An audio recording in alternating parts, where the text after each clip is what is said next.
Hi there everyone, it is currently the 21st of September 2011, now 1930 Japan Standard Time. This is the third video in a series of videos today on Typhoon Roke. It is moving off towards the northeast. Current winds from JMA do have the storm at 75, gusting up to 105 knots. Still a very strong storm, 960 HPA, so it is starting to weaken though, and that's really good news as it does move off towards the northeast here at about 44 kilometers per hour. It is starting to move inland though.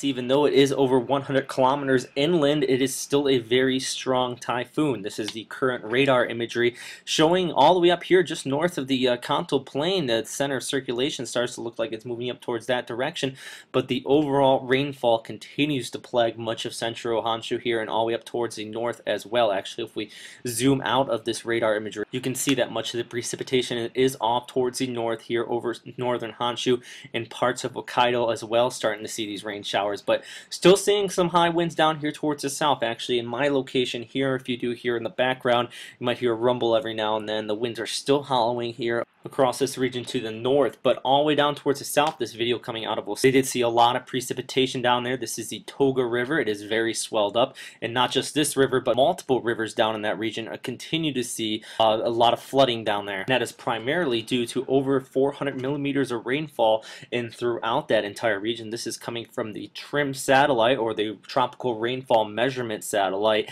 and just showing all these areas in purple and red here, those are indicating those are very high precipitation values, and this is just over the last 3 hours. So this continues to be a serious situation out there.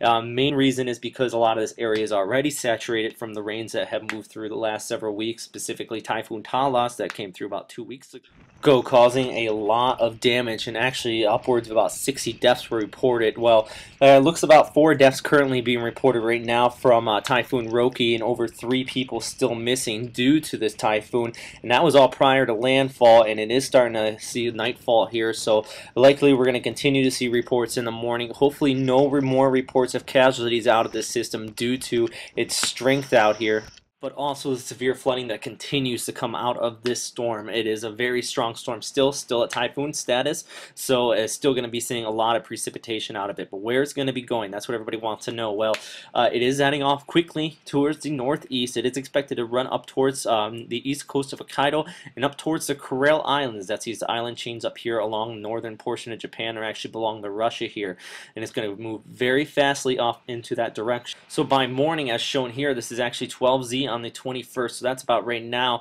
but by morning the storm should be all the way up here towards Hokkaido. That would be at 0Z tomorrow morning, or about 0900 Japan Standard Time. But the good news is it's going to quickly continue to rush all the way off the map here and up towards Kamchatka, which is off the screen here, but behind that is a high pressure. All this is the Asiatic high pushing in behind it, and it's going to be very strong, bringing much cooler temperatures and fair weather with it. But hopefully this high pressure running behind this tropical, as it runs up the stationary boundary off here towards the north, will allow for people traveling in and out of Japan to carry out their plans, since right now actually Narita and Hanada are currently delaying a lot of flights, and actually Narita canceled most of its international flights as of earlier this afternoon.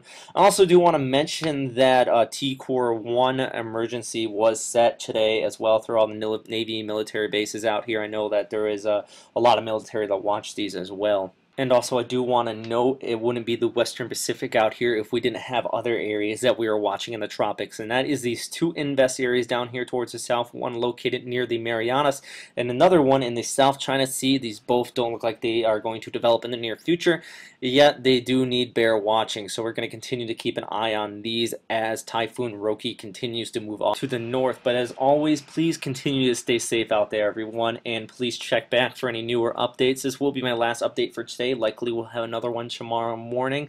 Also, I do want to note, if you continue to check westernpacificweather.com, I'm trying to collect a lot of the data, some storm footage out there as well, so please continue to report back in. I really do appreciate it when people do write me and put what they are currently seeing, so that helps disseminate this information and put it out to all the public here. So thanks again everybody, stay safe out there, and have a great day.